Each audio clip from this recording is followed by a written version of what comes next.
Welcome to Speak Harmony, hosted by Sharon Thompson and Dr. Sharon Reid, bringing news, ideas, and community needs.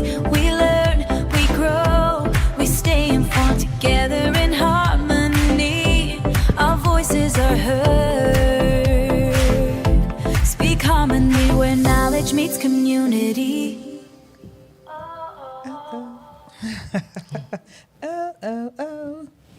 Yes, I yes, can't yes. sing, so I stay in my lane, Sister Sharon. Hey. So, welcome to another episode of the Speak Harmony Show right here on APAT Media.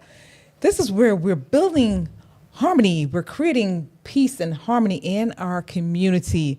And this episode is brought to you than none other than APAT Media, a photo and production full-service company specializing in multi-camera recording, podcasting, video, and live streaming services. You may contact APAT Media at info@apatmedia.com. That's info@apatmedia.com.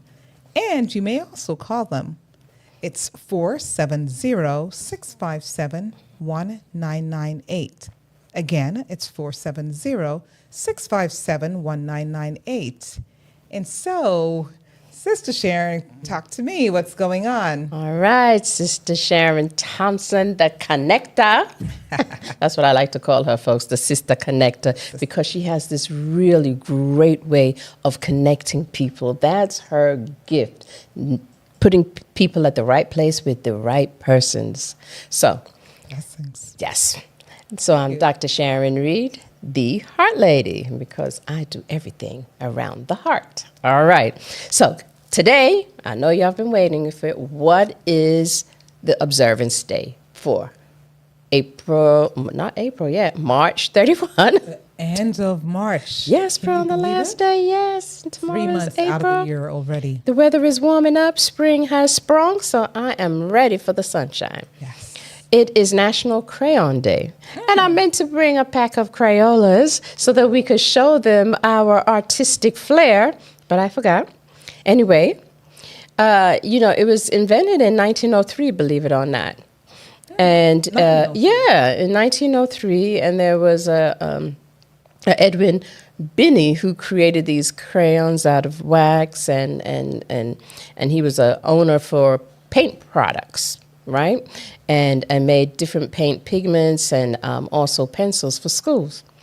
And so he brought that to the forefront, and hey, you got your pack of Crayola. Do you remember playing with your crayons? Absolutely. Do you? Yes. Oh my gosh, I loved playing. I loved coloring. Did But you can I stay re- can I- in can the I line remind you or out? something? What's that? So as a little girl, we had different sizes. Did you have those jumbo? Yeah. I didn't like the jumbo. did not Did you like the like them. jumbo? I didn't like the No. jumbo. It was too thick. It was so big. And I was like, Yeah. what do you do with these? And then when they brought those little ones, I was like, oh my God. Yeah. Forget about those big ones. Yeah, and now I'm grown up and I use the Crayola pencils. Yeah, I like the pencils too, fine too. So yeah, and any favorite color you had? Orange. Of course, And orange. That's your color. That's my color. That's all right. I like the earth tones. Yeah. With the brown, the dark Yeah. browns, the orange. Yeah. The fall colors. Well, I'm a fall baby. What Baby. do you want from me? All right, I'm that's it. October, so Hey, you get to choose. I get to choose.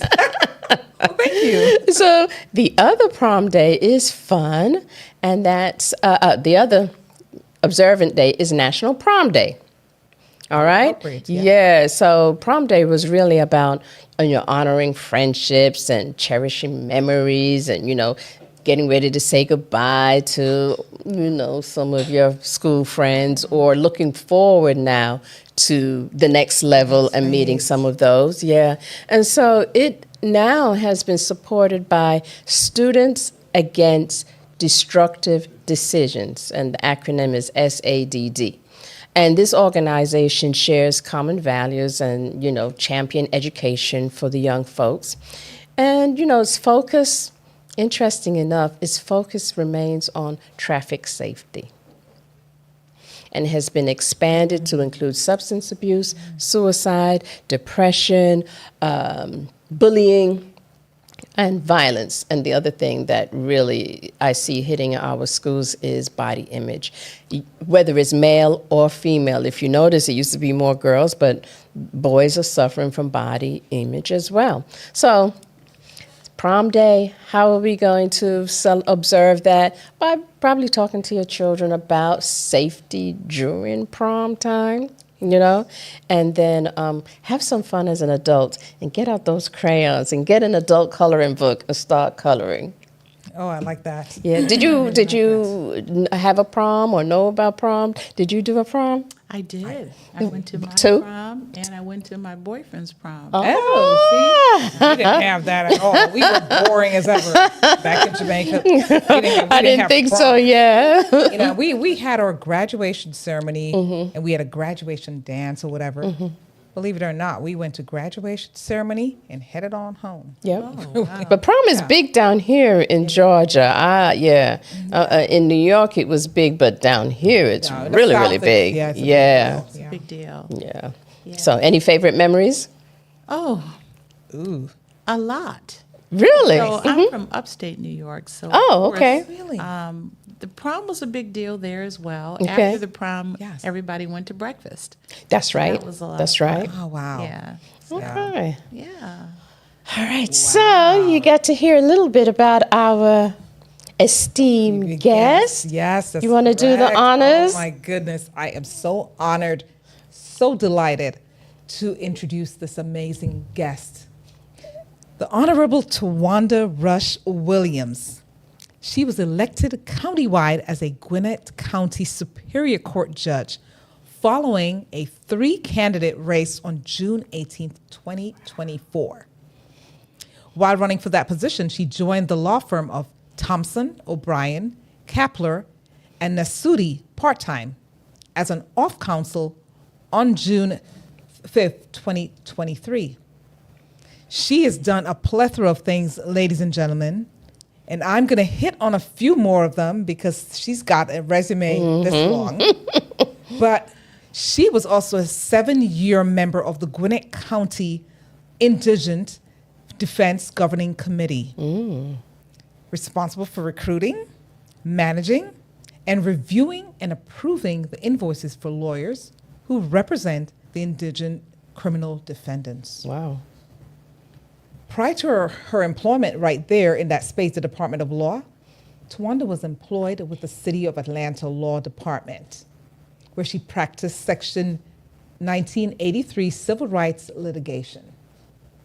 And like I told you, Title 7 ADA and ADEA employment litigation, contract and procurement litigation, personal injury, property damage, and workers' compensation defense litigation.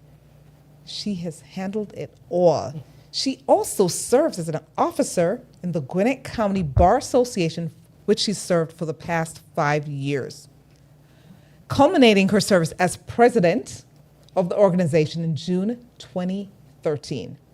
She also holds the distinction as the first, let me say that again, she holds the distinction as the first African-American officer of the Gwinnett Bar Association in its 70-plus year Wow. history.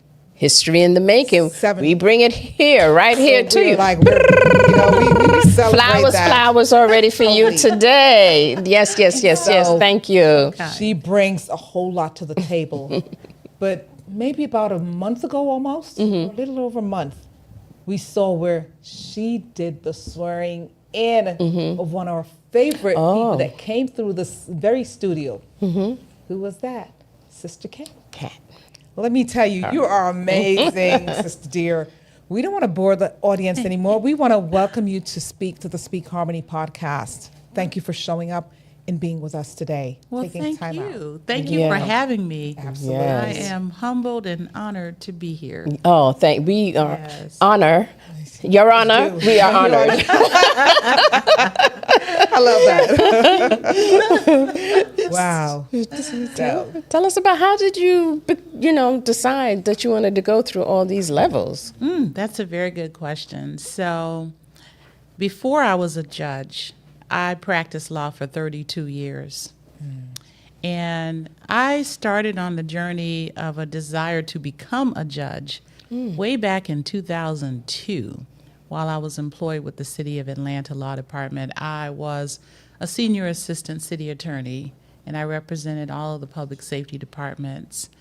And at that time, I applied for and was shortlisted for a federal magistrate judge position. I didn't get it, but I was not discouraged. Good. And right around that time, I decided I wanted to come and work in Gwinnett County because we lived in Gwinnett County, and I was about to commit road rage. We feel you. Perfectly candid. Yes. And so I came out to the Gwinnett Bar Association meetings to meet the lawyers who practice in Gwinnett. And I remember meeting a couple of the judges, and one of them said, "Hey, we have a vacancy coming up. You should apply. You have a tremendously impressive resume." Wow. So I applied, and I had an interview with the chief magistrate at that time. And he said, "I'm not going to put you on the bench out here because you don't know the players." That's what he said. Really? And he said, "You need to get a job in Gwinnett County so that you can meet the lawyers and meet the judges." And I said, "Well, that's what I'm trying to do." Well, that same chief judge landed my first position for me in the Gwinnett County Department of Law. So he actually helped me get the job, introduced me to the then county attorney, and I came to work in Gwinnett in 2005.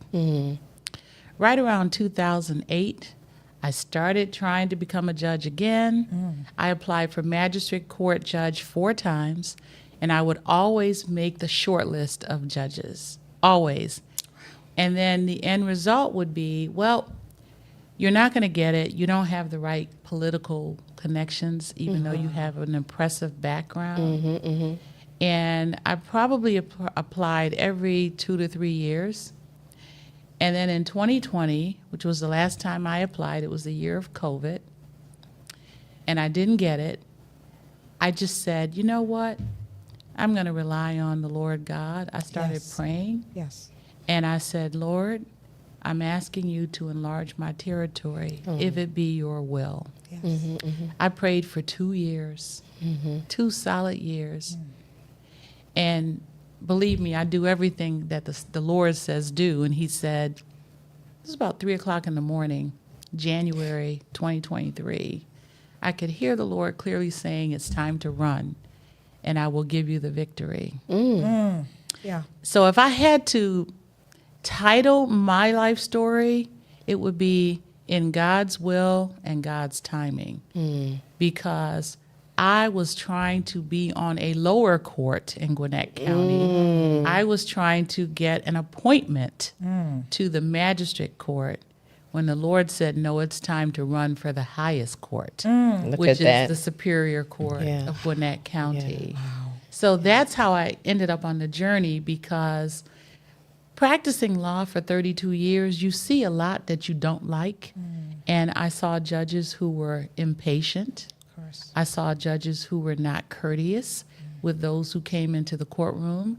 I saw judges who didn't start court on time. They were not respectful of folks' time. And so I always knew I could make a difference and treat people with the respect and courtesy that they deserve. And I could move cases, right? People shouldn't wait forever to get their cases resolved. So that's how I started on the journey. Wow. But it was literally listening to God's voice say it's time to run. And honestly, I was in second place on election day. The person in first place was a magistrate judge. And I started to lose my faith. And my husband and my 2 best friends said, "No, God is not a man that he should lie. That's right. You're going to win the runoff." And that's exactly what happened. Correct. But it's amazing, you know. Now I'm embarrassed to say my faith was a little shaken because I was in second place. But in Georgia, in order to win an election, you have to have 50% plus 1 of the voters' votes. And so the person in first place didn't have that 50%. So, and yes, just as sure as he said. Sharon, that is a story. A story of faith.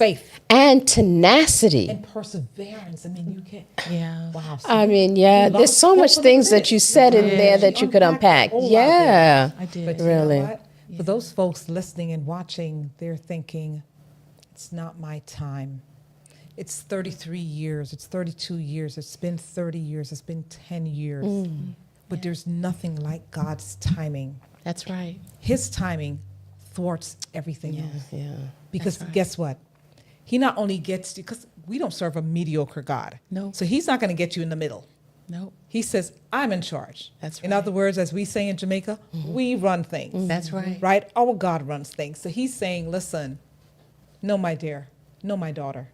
I'm going to show them that they, in their minds, they thought they disqualified you. Yeah. That's right. Yeah. Ooh.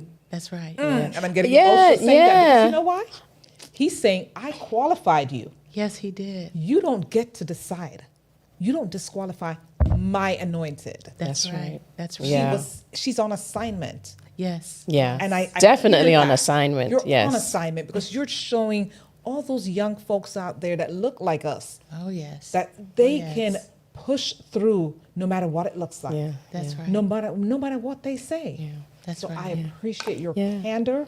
I appreciate your honesty, your perseverance, Yes. your push. Yeah, I mean, Let she me tell you, that did grit. not quit. It was a Never. story of don't just take no at face value, right? That's and so it was a story where you said, hey, I'm going to try it, I'm going to try it. And the more you were trying, maybe you didn't realize at the time was the more experience you were getting. Oh, yeah. That's right. Right? That's And even from the judge who gave you your first position was a mentor to you. Yes, yes. he was. So, you know, Yes, in he so many was. ways, I hear that he was a mentor and he saw you. That's right. Right? And then you asked for it. And I think that I love about her story, Sharon, is that she waited on the Lord. Oh, yeah. I sure oh, yeah. did. She waited sure did. and she continued. And so I think the lesson for those who are going, don't take the first no. It may not be the second no. It just may not be your time. That's right. But And don't get oh. discouraged. Stay right. encouraged. That's right. Yeah. Stay the course. Yes, yes. 22 years later. 22. I mean, that's a 22 testimony. years later from Yeah. when I first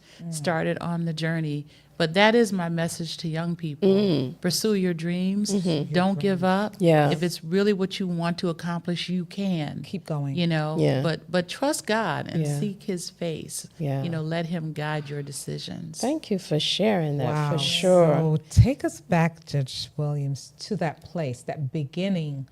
What inspired you to even start a career in law? Why Yeah. law?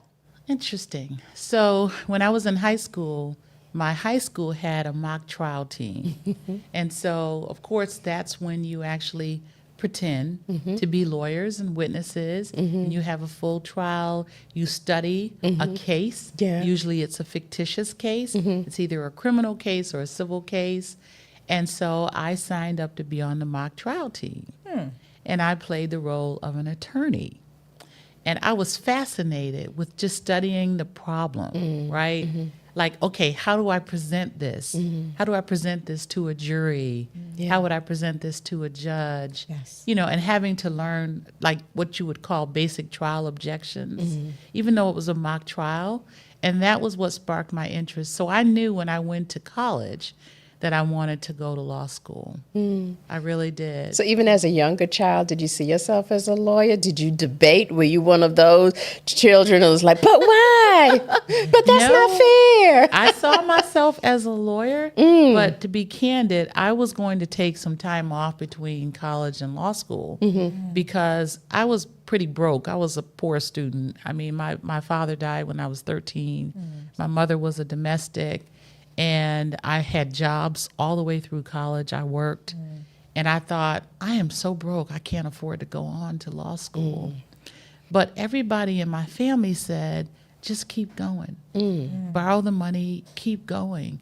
Because if you stop, you may not go back. True. And so my family encouraged me to keep going. So I went straight through all 7 years. Yeah. But I knew from high school that I Yeah. wanted to pursue a career in law, and I never deviated. And you never from that. deviated. I mean, I'm just call you Judge Tenacity because you got you got that strength. You just continue on for sure, for sure. You knew Faith what you walk. wanted, Faith and walk, you kept going. So yeah, we definitely appreciate that. So now that you're a judge and you said the reasons of why you really wanted to be a judge, what things have changed since then? Well, let me just start by saying the things that have changed in Gwinnett County. So I came to work in Gwinnett County in 2005. When I came to work in Gwinnett, there were absolutely 0 judges of color on any of the 6 courts in Gwinnett County. Absolutely. Not one of any color. And I'm not just talking about Black Americans. Oh, yeah. We had none. And there were very few women. I remember on the Superior Court, there were 8 judges. 6 of them were men. 2 were women. One thing that's really changed is that now we have 11 judges on Superior Court, and 8 of them are women, and 3 are men. Oh wow, And that's so a switch. as we end Women's History Month, I have to say that women are running the court. Yes, yes. They are run not just Yes. Superior Court, Yes. where there's 8 of us out of the 11. Yeah. But even on state court, court has 7 judges, and only 1 is a man. Look at that. Look at that. And we are, and those are the highest courts in the county. So that's one thing that has changed. In terms of my personal involvement, ascension to the bench, I am known as the prompt judge because I start court promptly on time every single day because I'm respectful of everybody's time. I also give people their day in court. I'm patient, so I listen. I give them the time that they want to tell me what's really going on. So that's one thing. I don't think most people realize the volume of cases in Gwinnett County. So each one of the 11 of us receive about 1,820 new cases a year. The vast majority of the cases that we hear are domestic relations cases, divorces, child custody, child support, visitation or parenting time. Those cases are tough. They really are. Yeah. I have just taken over Parent Accountability Court. That court is designed to help what I call parents who are struggling to pay child support to do that, help them secure employment, help them to get on a schedule to figure out how to make their child support. If they can't make it once a month, maybe they can break it up in small chunks. Yeah. Because we have a huge problem with people not paying child support for their kids. Yeah. And it is the law to support your child, Yeah. as it should be. So I think in terms of changes, the big change is how I approach my cases. Everybody deserves their day in court. I'm patient. Yeah. I'm courteous. Even when people, a lot of times when people come, they're defendants in major felony cases. We hear major felony cases. They'll come into court and they'll say, wow, you're the nicest judge I've ever seen. And I said, because everybody is deserving of respect. Yes. You know, even on our worst day, everybody has some good, right? Even on our Absolutely. worst day. Yes. And so I treat everyone with respect, regardless of whether you're there for a criminal matter and you're a defendant or a civil case, it doesn't really matter. We're going to clone her. Scientists, where are you? Wow. Yes, Let yes. me tell you, this is really encouraging. Yeah, it This is. so encouraging because the opposite is true. Where when we think, well, us as a people, we think of a courthouse, we think the worst. We're driving down the street and we see blue lights. We think the worst, Oh, yeah. and that should not be the case. Yeah. So I really honor and I respect you, Your Honor, for even saying that. I'm so serious. For even saying that everyone, barring none, deserves respect. Absolutely. Even if you're the perpetrator. That's even right. if you're the problem person, you still deserve some respect because we all expect that. Yeah. That's right. That's right. And that could change people. That Yeah. can really It can. turn things Yes. around because you know what? That person, that perpetrator, not siding with them, but guess what? when you speak, they deserve a chance. That's right. That's right. They deserve a chance. That's right. And so no matter what, Yeah.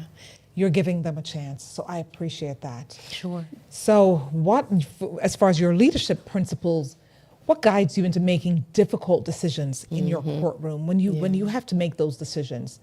What would you say is your guiding light? Well, of course, my faith in God. As a Christian, Amen. I have a Bible on the credenza in my chambers that I have to consult on the regular. I will take a moment from the bench and go and read my Bible. My favorite scripture is Proverbs 3:5-8. Trust in the Lord with all my thy heart. Yes. Lean not into my own understanding, because sometimes what I might want to do may not be the direction that God is leading me. So I would say that my faith in God and my knowledge of the Word is what guides me in making decisions.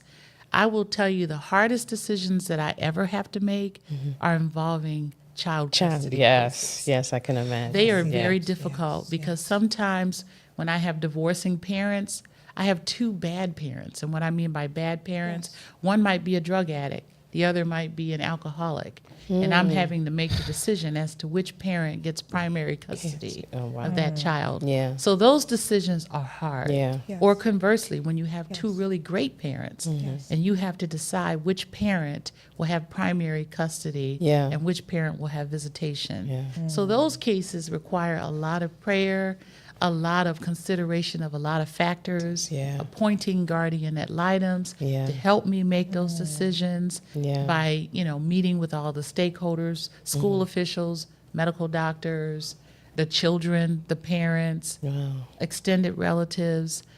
So those cases are hard. Yeah. A lot of people think that it's the criminal cases because I hear a lot of murder trials Right. like all the time, but they're not, because we have juries, which are, of course, adults who are Their registered peers. voters. And so they decide a person's guilt or innocence. It's not the judge. Wow. Yeah. So if they convict, it's my decision as to punishment. Yeah. But I am not deciding whether someone is innocent or guilty. Yeah. Sounds like a Solomon moment there that you have to take with child custody. When we come back, Judge, I'd love to just ask for educational purposes the ranks of judges, particularly in Gwinnett County, and educate our folks. What does it mean? The different types, the magistrate, the superior, and so forth. Yes. So we're getting ready to take a 1-minute break, folks, and please join us back with the illustrious Judge Tuwanda.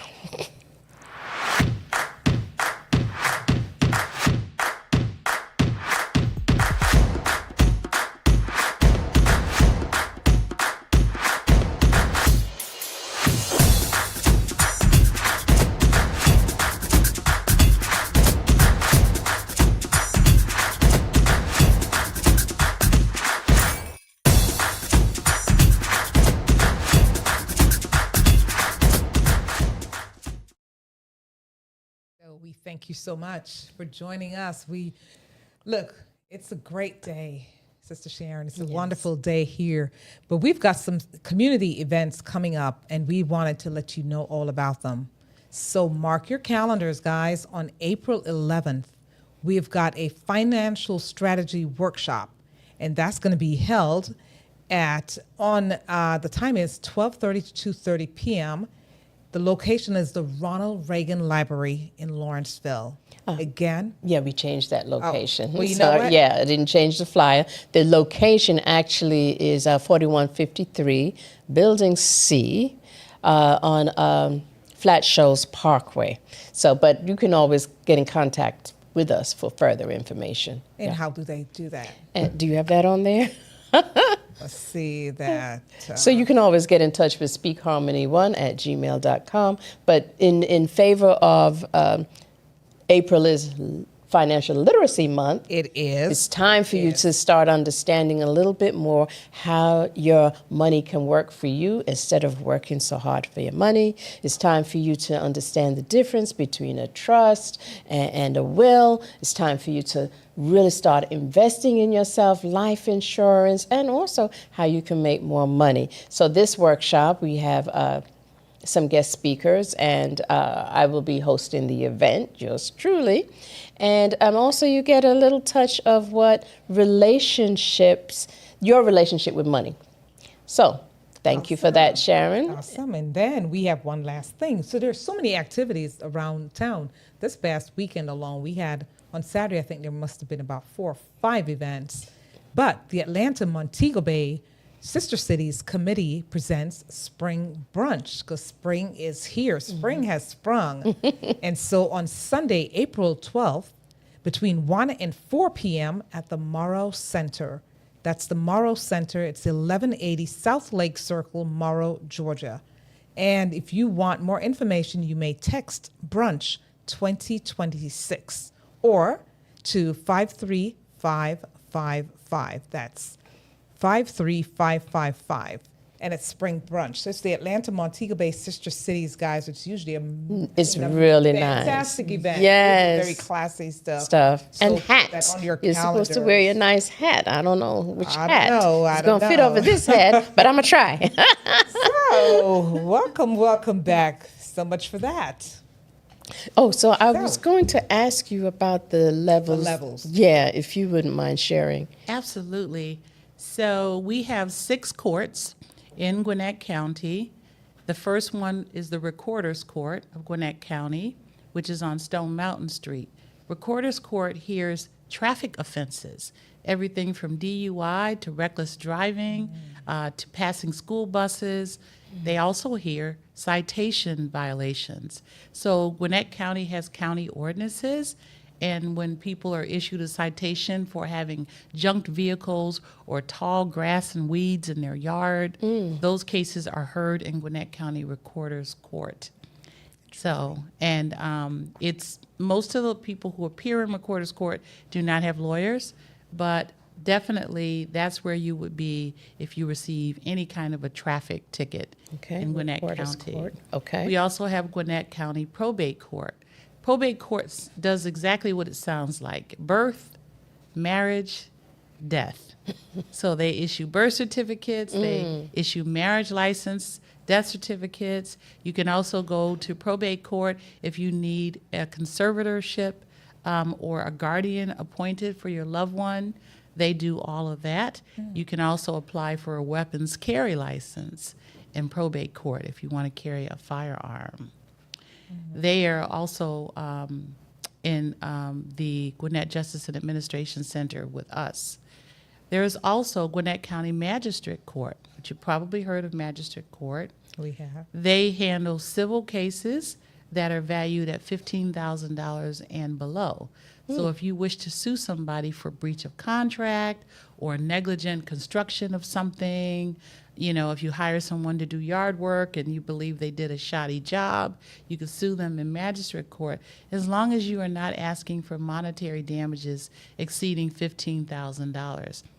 Magistrate court can also handle some lower level criminal matters as well. They can issue arrest warrants. They can issue temporary protective orders when someone is being stalked or being the victim of domestic violence. Okay. They can issue those as well. They also handle preliminary hearings for us. So they make the initial determination as to whether or not there's sufficient evidence of a crime to bind the case over to state or superior court as well. We call magistrate court the people's court because it runs 24 hours a day, 7 days a week, 365 days a year. Really? And Even on holidays? Even on Christmas. Wow. So if someone is arrested at 3 o'clock in the morning at a bar, they will be in front of a magistrate judge within literally a couple hours. So we have Interesting. we have Did not judges know that that. work overnight at the jail. Yes, they go in at 5 p.m. and they get off at 8 a.m. So that's why we call it the People's Court. People's Court. Yes, and there are 7 did not full-time know. magistrate judges. Many of them actually sit for us by designation, and there's a good 20-something part-time magistrate court judges. Then we also have Gwinnett County Juvenile Court. Oh, And you can imagine what juvenile court does. Yeah. They handle all cases involving juveniles ages 16 and under. So everything from your basic criminal action, they handle child neglect cases, child abandonment cases, any kind of juvenile delinquency, truancy cases where kids are not going to school. They also have concurrent jurisdiction with my court, the Superior Court, which means that they can make custody determinations as to which parent should have custody of a child. They can also issue a visitation schedule, and they can also determine appropriate child support. So oftentimes, juvenile court will work directly with my court because I may handle a divorce action, but I may transfer the case to juvenile court to appoint a guardian ad litem and make decisions regarding child custody, child support, and visitation. They can't issue divorces, but they can issue any orders involving the child itself or custody issues. And then the last two courts would be Gwinnett County State Court. Gwinnett County State Court hears misdemeanor crimes. A misdemeanor crime is a crime where the maximum punishment is 12 months in jail or a $1,000 fine or a combination of both. When you think of misdemeanor crimes, it would be things like check forgery, lower level theft by taking at a convenience store, simple assault, simple battery cases. So there are cases that are lower level crimes where the maximum punishment is a year in jail or a $1,000 fine. In terms of civil actions, state court handles multi-million-dollar products liability cases, medical malpractice cases. So if someone sues a doctor or anyone in the medical profession, those cases are heard state court.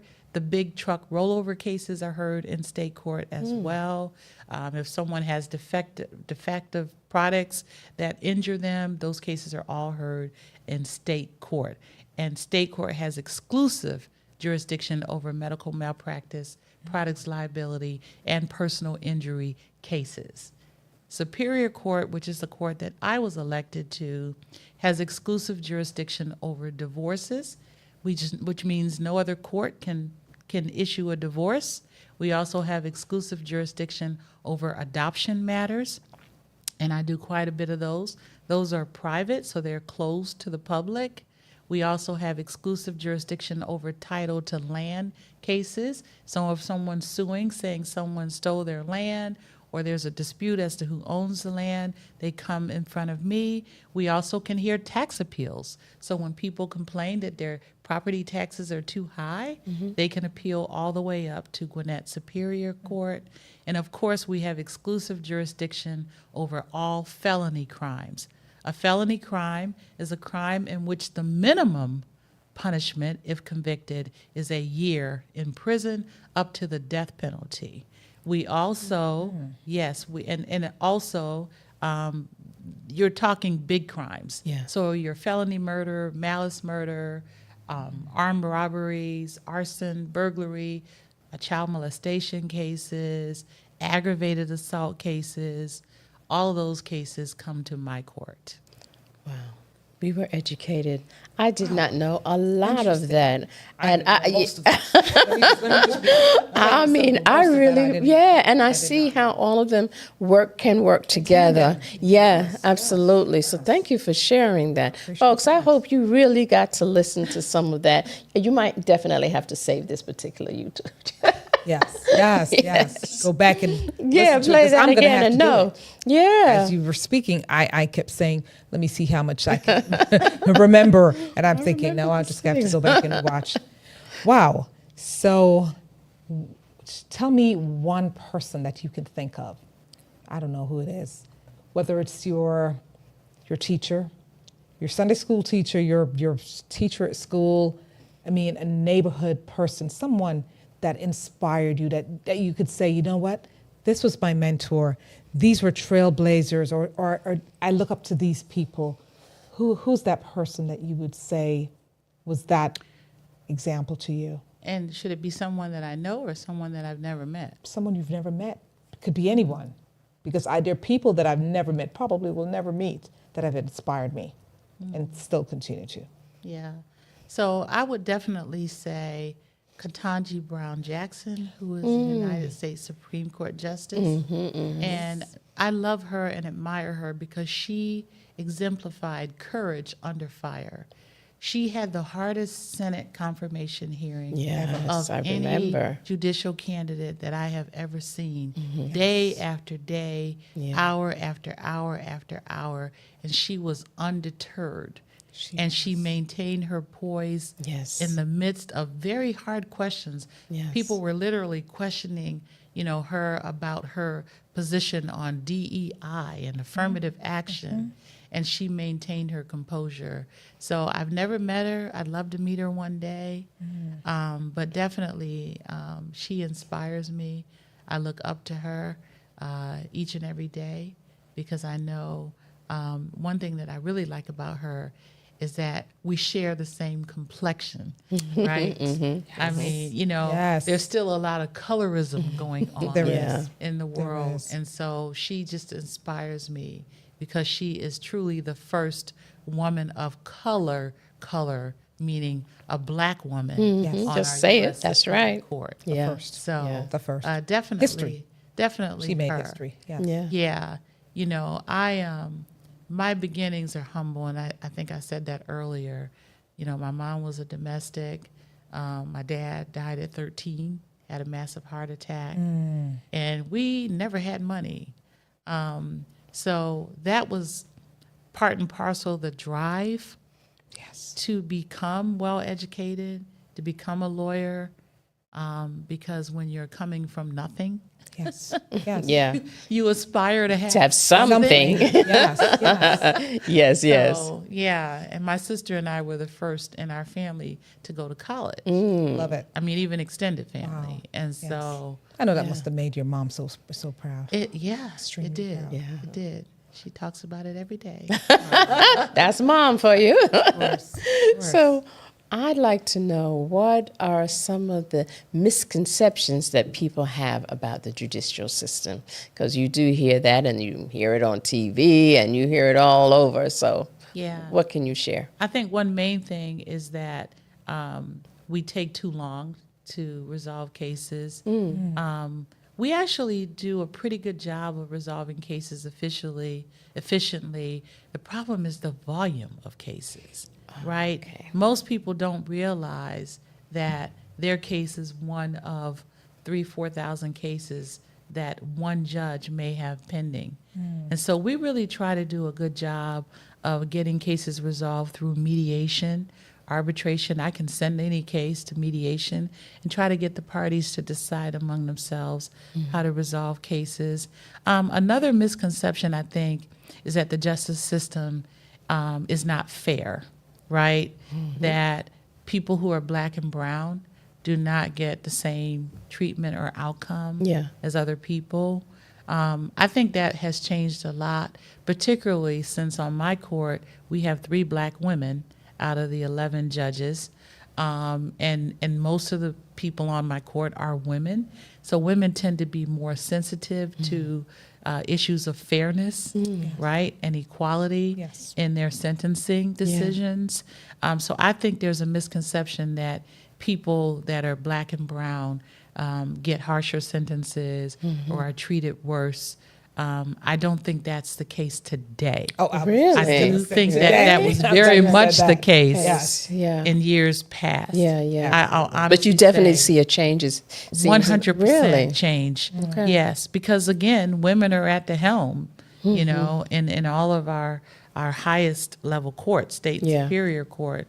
And so women are more about fairness because whether you are a white woman or a black woman, you have at some point experienced some discrimination. And so I think even, women who are not women of color are much more sensitive to making decisions that are fair, that are consistent across the board, no matter who you are. Another misconception, I think, is lack of access to justice. I think that the cost of attorneys are extremely expensive. But one thing that we provide in Gwinnett County is we have an attorney from Gwinnett Legal Aid who is in our law library every single day. from 8:30 Really? until 4:30, and anyone can walk in off the street and sign up and meet with that attorney if it's an issue involving a civil matter or any kind of family law matter at all, totally free and no charge, and get some Really? guidance. And we also have, even if you don't meet Interesting. with that attorney, we also have books available with forms that people can utilize to manage their own cases. You can even get forms online. And I say that because, quite frankly, I don't know that I could afford an attorney today.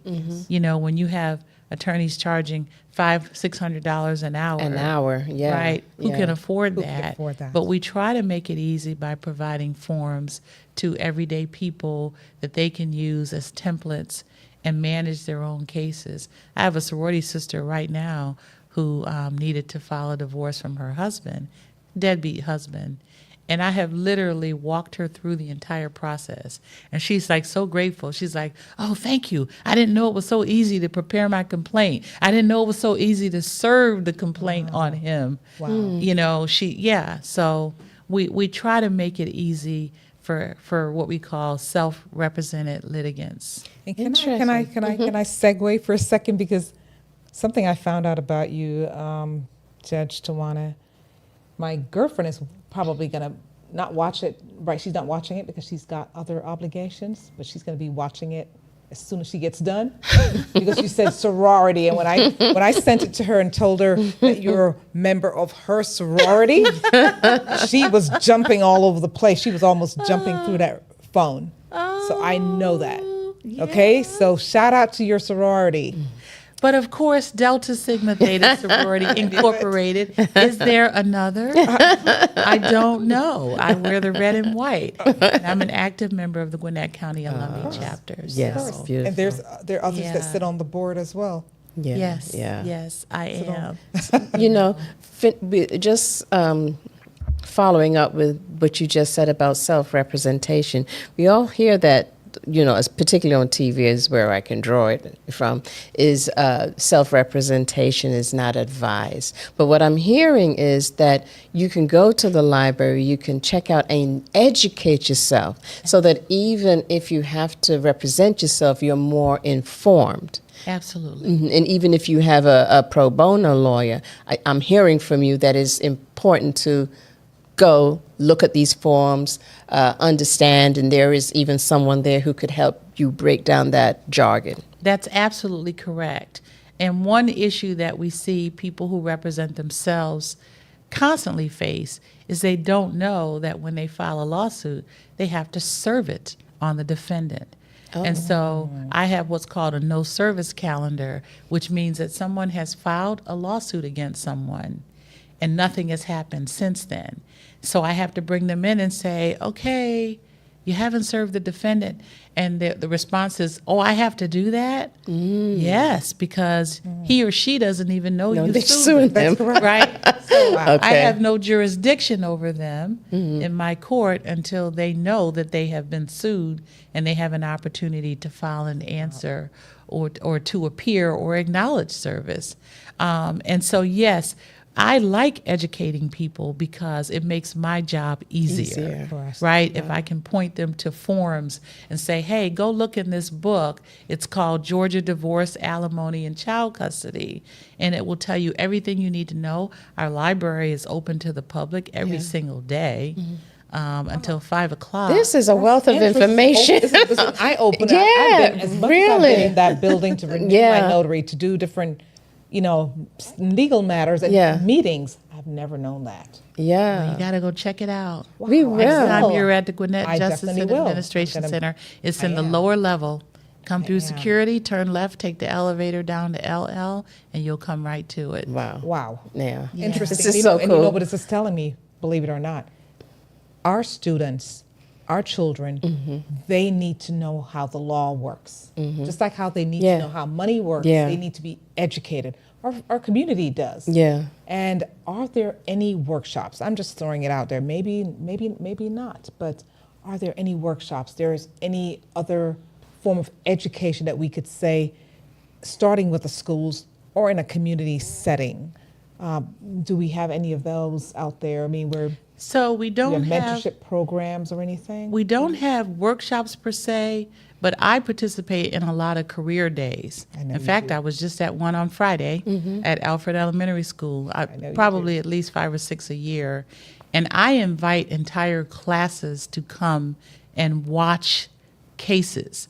Nice. Like take a day Yes. and bring your students to the courthouse. Yes. And let them sit in on a case Yeah. to see how justice really works. Right? Nice. What's Yes. involved. So that's one thing we do. We also have what's called a SMILE program in Gwinnett County that's administered by the state court, where young people, high school students, can actually sign up to be part of that. And they actually spend the summer learning about our justice system, Wow. civil cases and criminal Yeah. cases. And again, that's administered by state court. Just recently, and one of the things that a lot of us do is we also invite students to intern with us. So for me, I have, last summer and this summer, I have a student coming to intern with me and shadow. And then I'm also bringing a law student that I can pay because that person is trained to conduct research, right?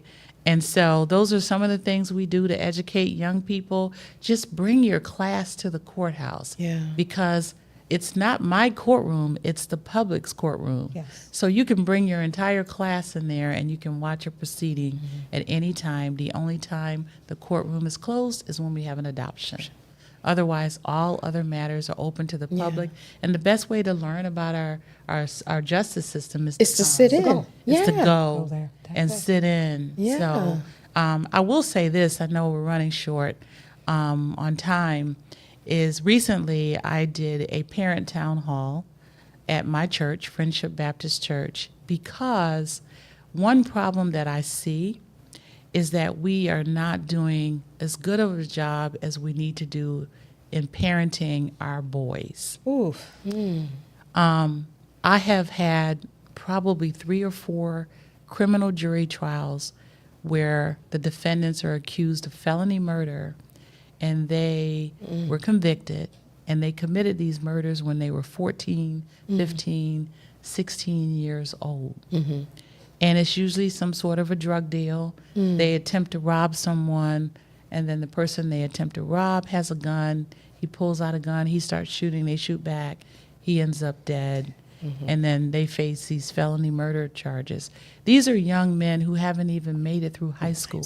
Sometimes hasn't even gone in. And so what I discovered, because I'm married to an educator, actually my husband was an assistant principal for 30 years. He's now retired, but he went back part-time. And what I see is that it starts as early as preschool, where they're getting in trouble in school, they're ending up in school suspension, or they're suspended for a period of time, for bullying or being disruptive, not doing their work, and it progresses into middle school. So that's where we tend to really lose them in middle school. Yep. Because they are subject to peer pressure. So the parent town hall that I did was to invite parents and grandparents or any caretakers of children, caregivers, for children between the ages of 2 years old all the way to 19 to say, let's talk about how we can be better parents. Let's talk about what's going on. Do you check your child's room? Are you looking at your child's cell phone to see who they're communicating with? How much screen time do they have? Because every time someone's convicted in my court of a crime, a murder, I have a sentencing hearing. I hear from the parents or family members of the defendant who's been convicted to decide how I'm going to punish. I also hear from the family members and friends of the victim, right? So I'll hear from the parents of the victim and the parents of the defendant. And I cannot tell you how many times a mother or a father or both will get up, and these are the parents of the defendant, and say, well, Judge, how was I supposed to know that my son had 3 guns under his bed?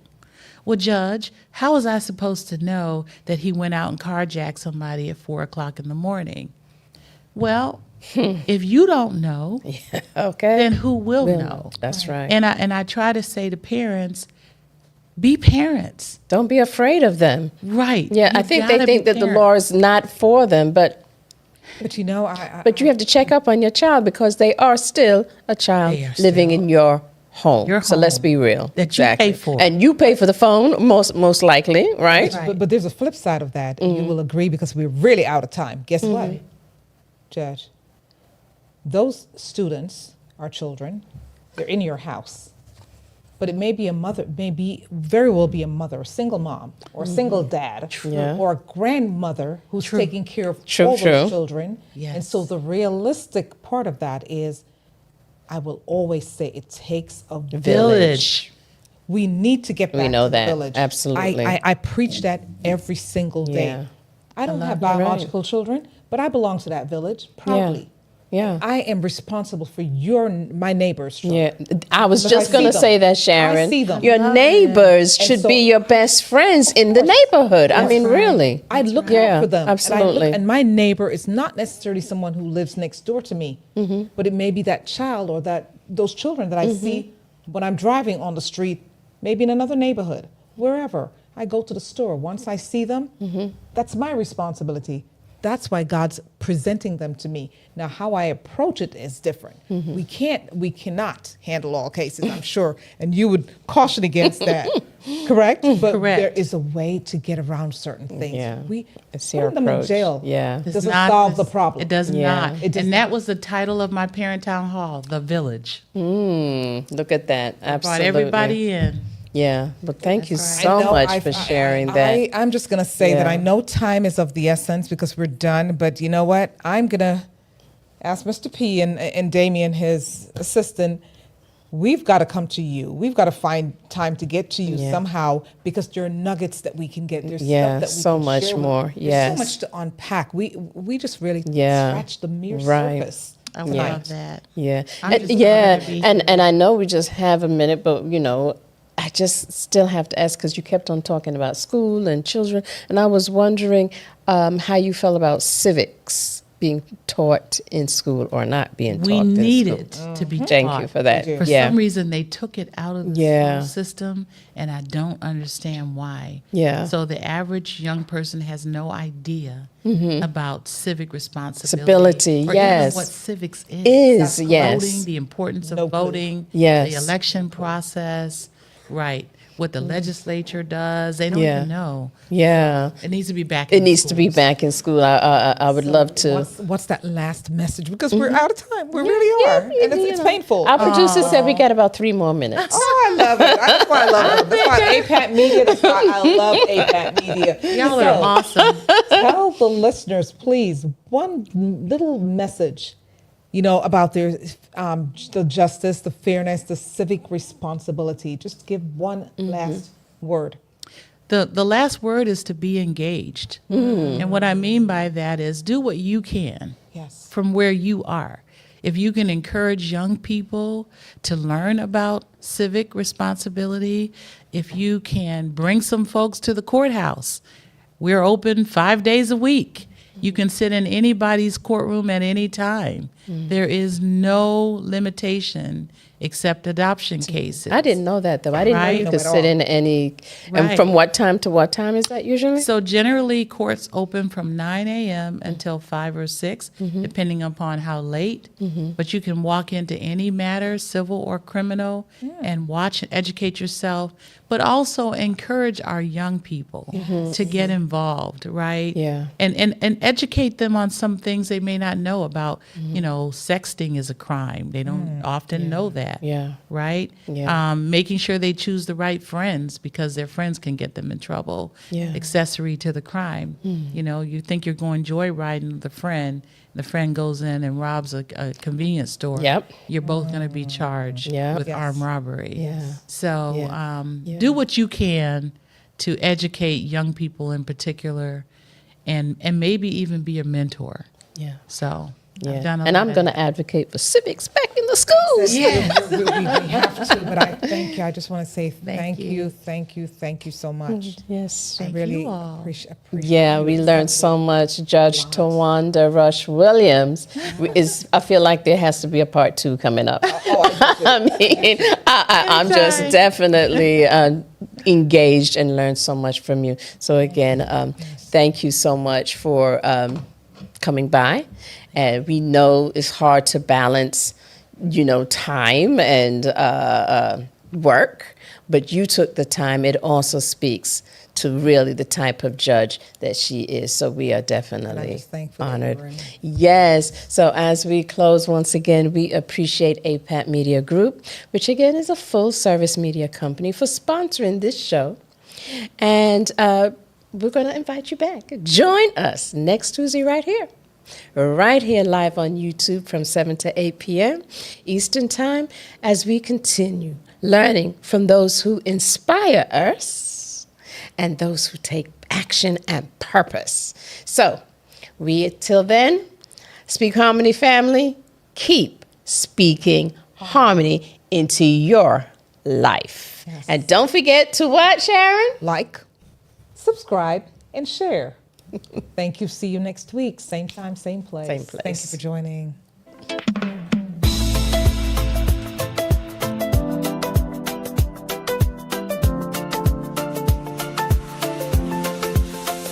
They talk about health, they talk about care, sharing tips, they got us without a care.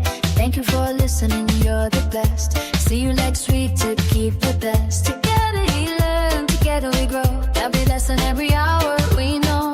See you next week with more stories to tell.